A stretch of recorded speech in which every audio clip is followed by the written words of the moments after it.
정부가 육아휴직자의 건강보험료 부담을 대폭 낮춰주기로 했습니다.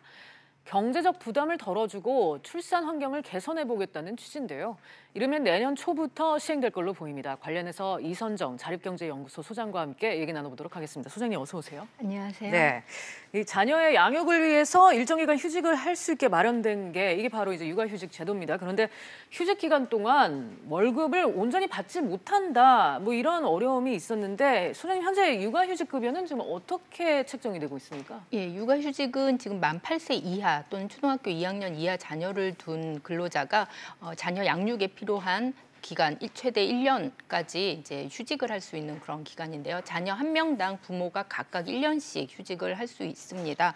현재 이제 그 육아휴직을 하게 되면 첫 3개월 동안은 이제 휴직 전 급여, 통상적인 급여의 한 80%가량을 육아휴직 급여로 받을 수 있게 되고요. 4개월부터는 통상임금의 40%를 지급받게 됩니다. 네, 결국 일을 이제 일시적으로 중단을 하다 보니까 소득이 확 줄어드는 그런 상황인 거네요. 예, 통상임금의 80%라고 하지만 이게 이제 하한선이 이제 70만 원, 또 상한액이 이제 150만 원으로 정해져 있습니다. 그러니까 만약에 뭐 내가 육아휴직 전에 200만 원을 벌었다라고 하면 사실 160만 원을 받아야 되지만 그 상한선이 150만 원에 걸리게 되는 거죠. 근데 그마저도 지금 4개월째가 되면 이제 40%로 이제 많이 줄게 되는데요.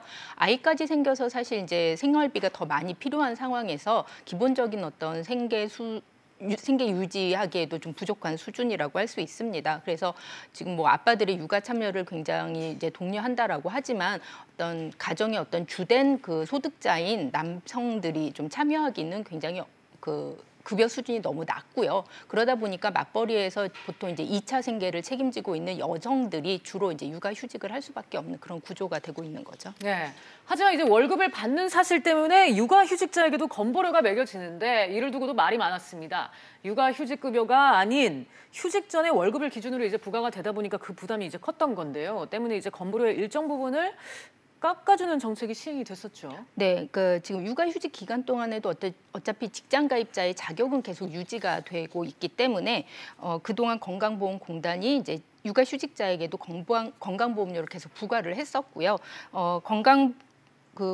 국민건강보험공단 자료에 따르면 2013년부터 18년까지 육아휴직 중인 자에게 지금 61만 명에게 총 1,790억 원의 이제 보험료가 부담이 됐고요. 1인당으로 따져보면 한 30만 원에 달하는 건강보험료가 부과된 셈입니다.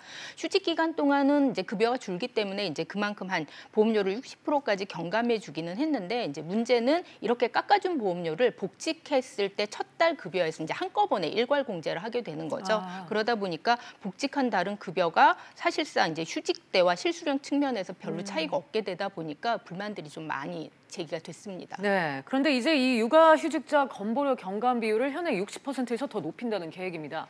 저출산 상황에서 출산 환경을 조금이라도 개선하겠다는 그런 움직임인데 이 배경을 어떻게 봐야 될까요? 실효성이 있을까요? 그 통계청이 이제 최근 발표한 2017년 출산 통계 확정치를 보면 17년째 출산하는 35만 8천 명으로 그 전에보다 지금 12%나 급감을 했고요. 사실 사상 처음으로 40만 명을 밑돌았습니다. 이번 대책으로 아무래도 이제 그 직장가입자 최저 수준으로 이제 보험료를 낮춰준다라고 하면 경제적인 부담이 어느 정도 좀 완화가 되는 측면도 있고 또 이제 사업주 측면에서도 휴직자의 보험료를 50%씩 이제 부담을 하던 것들이 좀 줄어드는 측면들은 있기는 하겠죠.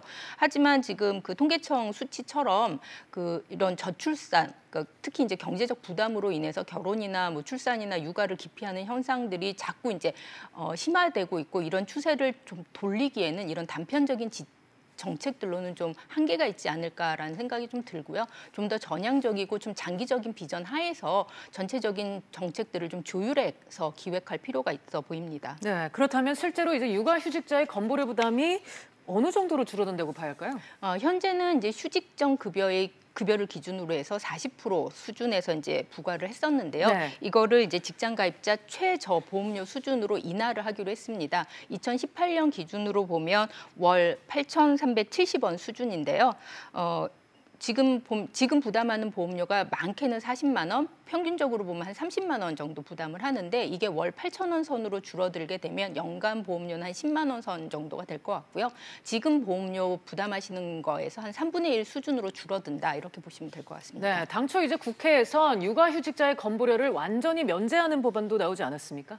네, 육아휴직 기간 동안 건강보험료를 아예 이제 면제해주자 이러는 방안들이 나오기도 했는데 퇴사를 한 것처럼 어떤 고용관계가 종료가 되고 그로 인해서 어떤 직장 가입자의 자격을 상실한 것이 아니기 때문에 면제보다는 경감하는 방향으로 좀 이제 법안이 좀 조정이 됐고요.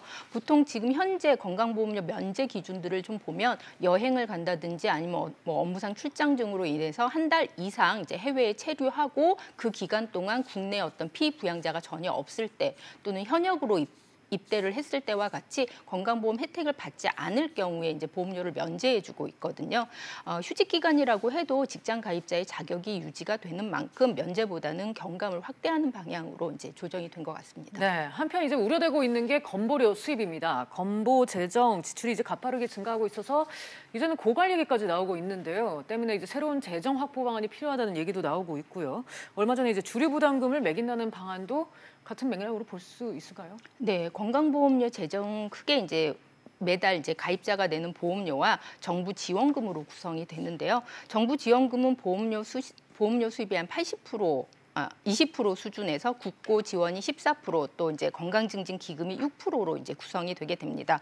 건보 재정은 기본적으로 이제 당해년도에 걷는 보험료에다가 이제 정부 지원금을 더해가지고 운영이 되는데 그걸 가지고 이제 해당 연도에 필요한 이제 건강보험 지출을 이제 감당을 하는 구조이기 때문에 고갈이라는 표현은 조금 이제 오해를 좀 살 수가 있습니다. 마치 고갈이 된다라고 하면 당장 건강보험 어떤 혜택을 전혀 못 받는 것처럼 이제 오해를 사게 되지만 사실 이제 매달 들어오는 보험료가 있기 때문에 그럴 우려는 상당히 좀 적은 편이고요. 특히나 지금 같은 경우에는 이제 누적 적립금이 21조 원이나 지금 쌓여져 있습니다. 그래서 당장의 어떤 재정상의 문제라기보다는 이제 그 아까 말씀드린 것처럼 고령화가 굉장히 빠른 속도로 진행되고 있고 그다음에 저출산 문제들이 갈수록 이제 심각해지다 보니까 보험료 수입은 줄어들고 지출은 반드시 이제 반대로 계속 이제 늘어날 거기 때문에 이런 것들에 좀 장기적으로 대응하자라는 측면에서 이제 재정 추계를 하고 있는 거고요. 그 재정 확보 차원에서 이제 담배처럼 술에도 이제 부담금을 매기자 이런 얘기가 나오고 있는 건데요.